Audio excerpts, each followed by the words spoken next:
to share with you another uplifting and optimistic take on humans and human nature, and really the difficulty in change and the even greater difficulty in genuine transformation.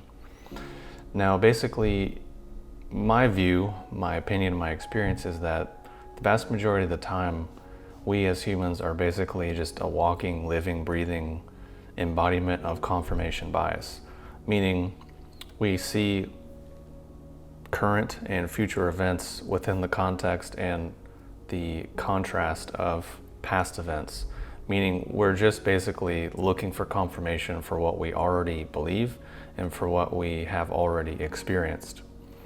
And basically that mechanism is, in my opinion, the reason why a lot of people suffer with things like depression and anxiety, and because of that mechanism taking to either extreme. So basically, depression, for example, is kind of like the sense where nothing is really new anymore. Everything is kind of just dull and gray and just kind of this like kind of heavy, pulling you down sort of abyss. And if you've ever been through that, you know what I'm talking about.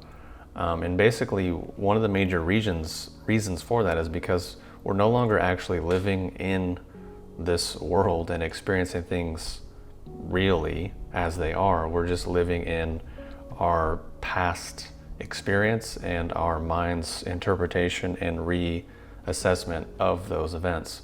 So basically, instead of experiencing this drink for what it is, it's going to be really boring to me because my mind can already say, oh, we've had it before, we know what it is, we can put it in this category, we can put it in this box, so it's no longer interesting, move on to the next. And if you're at all smart, you can probably imagine how that could be obviously working against us in terms of using social media, using smartphones, using any of these new technologies that just run on constantly seeking novelty, constantly seeking stimulation, constantly seeking a higher threshold of stimulation. These are trends that I think are going to be continually getting worse over the coming years as these technologies become even more ubiquitous, and as like our attention spans get shorter, and as the mediums get faster and faster and faster and faster. And if you think about like Facebook in 2006 versus TikTok in 2020, it's a pretty big difference. An example of this, and a great easy way to understand that, is I think the vast majority of the time, the vast majority of people basically only consume media that they already agree with, whether that's like news or music. Like, let's just say news, for example. You already consume it from an outlet that already aligns with your whatever your leanings are. And the vast majority of time, you probably only consume content from people that you already agree with and from people that already think like you do. It's rare that people would go and say, hey, I want to go and read about a bunch of stuff I don't actually agree with. I want to go read and understand the other side's view and spend time understanding, well, how did they get there, and why did they get there, and why did they think that?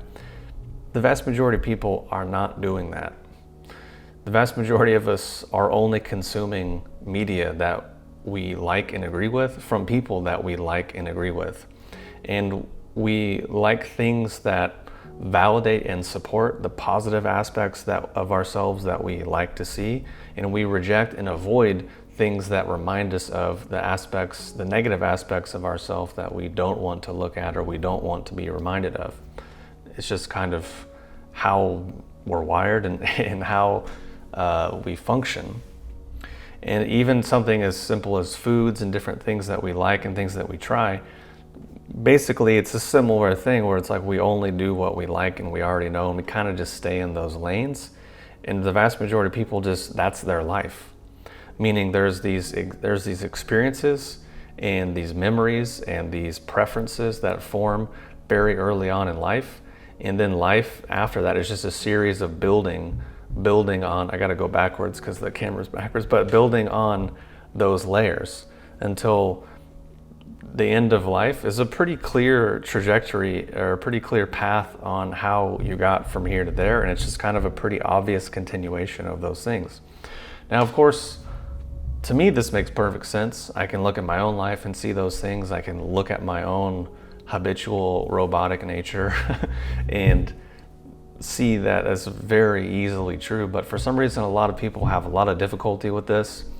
And for some reason, you think, oh, I'm different, I'm unique. It's like, okay, you're the one in a trillion or one in however many. And of course, there are rare instances, and of course, we can learn to see things differently. We can learn to be open-minded. We can learn to have fresh experiences and look at things differently. Of course, like that is one of the other sides of this, is that we can be malleable and flexible and learn new things. What I would say is that, at least from what I've seen, a lot of times what people construe as new and different is often just another version of the same thing. It's like, for example, I'm the same person that I am right now. I'm wearing a red shirt. But if I went and put on a black shirt, I could be like, oh, look, I'm different now. I'm spiritual now. Like 10 seconds ago, I was wearing a red shirt and I wasn't spiritual, but now I put on a black shirt and now I'm spiritual. Or I could put on, I don't know, robes or shave my head or something and think, oh, now this means that I'm somehow different because I did some superficial change. When it's like, no, all the major cognitive or causative factors within me are still there and are still operating and haven't been affected at all. Just some superficial change happened to occur, and then the mind thinks, oh wow, novelty, difference, so I must be different. And this is really easy to see when, I mean, you can just go online and find all the documentaries about all the cults and all the alternative lifestyle things that like start off, oh, we're going to be different, we're going to do all these things different than what came before us, and we're a real genuine alternative and we're going to do it differently this time. The vast majority of the time, what ends up happening, the exact same stuff that they were trying to get away from, exploitation, manipulative power dynamics, greed, all those things. Why? Because they're people, because they're the same people that they were when they came in. No real change occurred. Just sort of a preference was adjusted, which the mind then said, oh, there's a different preference now. Oh, there's a different, instead of Coke, now it's Pepsi. So that's a major transformation. But it's like, well, no, it's still garbage. So it's going to probably produce the same results. And if you just look at history, the vast majority of the time, that's what occurs. So I'm not saying it's not possible for things to be different. I'm just saying, I'm pointing out usually the things that prevent that from occurring, which if you can't actually identify the cause and effect relationship, meaning what led from A to B, then odds are you're just going to keep doing the same thing and keep repeating it. So to me, it seems very constructive and useful to reflect and identify, oh, this is what the relationships are. Oh, well, then perhaps how can I maybe adjust those variables or look at something differently or be open to something different. And another good example of this is at least for me, I'm someone who's created thousands of videos and put out so much stuff on the internet and just, taught workshops, taught classes, whatever. And just someone who grew up, going to church, going to sporting events, going to different clubs and cultural events based around different ideas, concerts, music things, political things, religious things, whatever, and just a diversity of all of those things.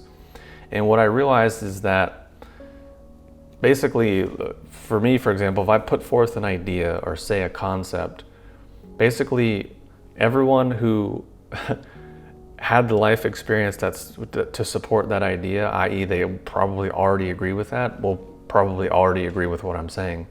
Mostly everyone else who maybe didn't have the life experience or the preference or whatever is not going to agree with it or understand it or have any interest in it.